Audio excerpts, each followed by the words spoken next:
Morning, expediting with Lucy. I just got on the road from Whiteville, Virginia. That's on the extreme western side of the state. I'm still on my way to Laredo, going southbound. Out to some cool terrain. Decided to film it, so don't look at me anymore. It's not exactly an exciting picture. And the topic I'd like to discuss is the sleeping bag.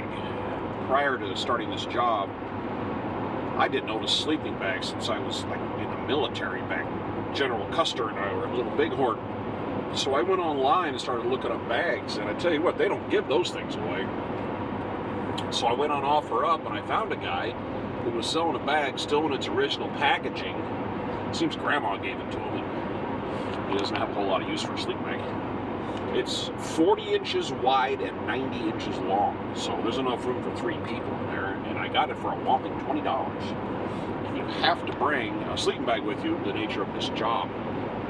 And I have woken up at some stops up north this last winter, and I remember pulling my head out from under the blanket, and it was negative 4 degrees. And the sleeping bag was working for me, so that was kind of cool. No pun intended.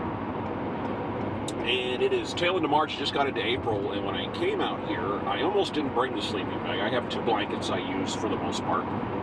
And the 2 blankets are usually more than adequate. And I figured, the hard part of the winter's open. I'll go ahead and, just use my blankets. Well, I pulled into this pilot last night, went to bed around midnight, and I woke up at 4:30, and I was cold. The cold air, it turns out to be 29 degrees outside. The cold was going through the blankets, and I'm laying there trying to convince myself I'm not cold, kind of like when you're laying there trying to convince yourself you don't have to pee. Just sit there and go, nah, I'm fine, I don't have to get up. Well, I had to get up and put on my coat and went out and got in the back of the van. I have the sleeping bag stuffed in a mesh bag hanging up on the ceiling right up against the wall here behind my head. I pulled it out, repositioned, and got in, and it was cold there for a minute, and it warmed up, and I fell back to sleep, and I was able to sleep hard until about 8:30 this morning, so that worked out. So the sleeping bag is not only something you need, it's something you need to keep with you.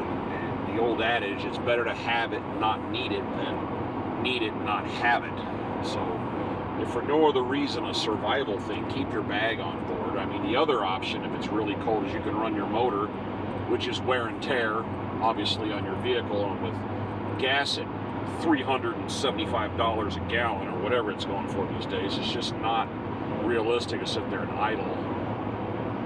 But a little side note of that, if you do find yourself idling because it's too hot or too cold, if you have settings on, this transmission has a regular setting, an eco, a cargo, and a slippery wet. It's little buttons mode you can put the van into.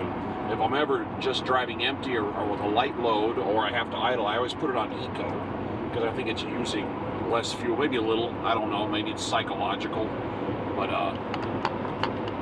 that's something to think about. So I am currently barreling along southbound 81. I think I'll be leaving the state here pretty quick. Looks like my next turn's on 150 miles on I-40 west towards Knoxville. And I'm just going to keep on driving and basically drive nonstop till I get to my favorite rest area about 50 miles north of Laredo on 55, and I'll sleep the night there. But that's it for now. Expediting with Lucy, I'm out.